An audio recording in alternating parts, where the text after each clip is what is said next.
2-3 মাসের মধ্যে স্থানীয় নির্বাচন দিয়ে দেন। স্থানীয় সরকার নিয়ে সরকার সিদ্ধান্তে পৌঁছাতে পারে না, একটা অদক্ষ সরকার। বিশিষ্ট ব্যক্তি ক্রাইটেরিয়ায় নিয়োগটা যে দেবেন, বিশিষ্ট ব্যক্তিটা সিলেক্ট করবে কে? এই বিপ্লবের নামের নব্য ব্যবসায়ীদেরকে আপনাদেরকে রুখে দিতে হবে। গত 6 মাস ধরে স্থানীয় সরকারে জনপ্রতিনিধি নাই। স্থানীয় সরকার কি গুরুত্বপূর্ণ আপনারা জানেন? উপজেলার চেয়ারম্যান, জেলা পরিষদের চেয়ারম্যান, পৌরসভা, সিটি কর্পোরেশনের মেয়রদেরকে অপসারণ করা হয়েছে। 6 মাস এখন পর্যন্ত এই আমি বলবো অবশ্যই অদক্ষ এবং তারা তাদের কাজে ব্যর্থতার পরিচয় দিয়েছেন। এখন পর্যন্ত স্থানীয় সরকার বিষয়ে কোনো সিদ্ধান্ত নিতে পারে নাই। 6 মাসে স্থানীয় সরকার ছাড়া একটা সরকার কিভাবে চলবে, কিভাবে শক্তিশালীভাবে কাজ করবে? জনসেবা নিশ্চিত করতে স্থানীয় সরকারই হচ্ছে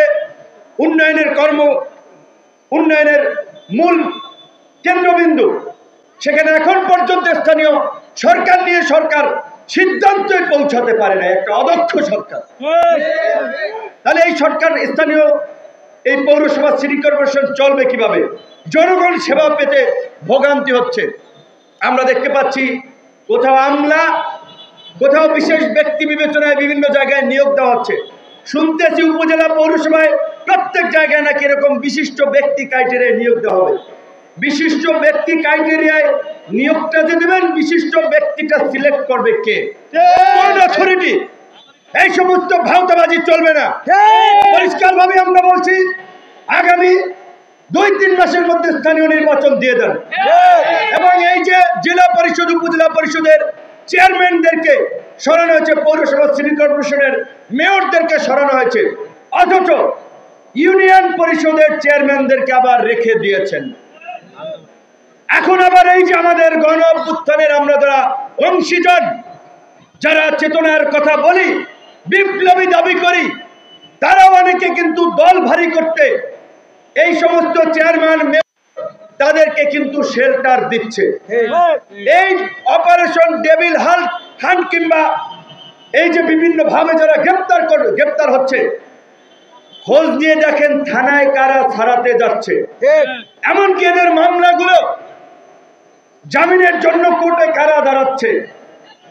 আন্দোলন সংগ্রাম করেছি, জীবন দিয়ে রক্ত ঝরিয়েছি, জেল খেটেছি। বিপ্লবের পরে নানান সুবিধাবাদী, সুবিধাভোগী বিপ্লবী তৈরি হয়েছে। কেউ কোর্টে ব্যবসা করছে, কেউ থানায় ব্যবসা করছে, কেউ ইউনো অফিসে ব্যবসা করছে, কেউ ডিসি অফিসে ব্যবসা করছে। এই বিপ্লবের নামের নব্য ব্যবসায়ীদেরকে আপনাদেরকে রুখে দিতে হবে। এই দেশের একমাত্র রাজনৈতিক দল গণ অধিকার পরিষদ, যারা কোনো সরকারি সুবিধা, গোয়েন্দা সংস্থার প্রেসক্রিপশন, বিদেশি মিশনের পরামর্শে তৈরি হয় নাই। জনগণের চাহিদা অনুযায়ী, জনগণের আকাঙ্ক্ষা অনুযায়ী রাজপথে ধারাবাহিকভাবে গত 7-8 বছরের আন্দোলন সংগ্রামে মধ্য দিয়ে এই গণ অধিকার পরিষদ গড়ে উঠেছে।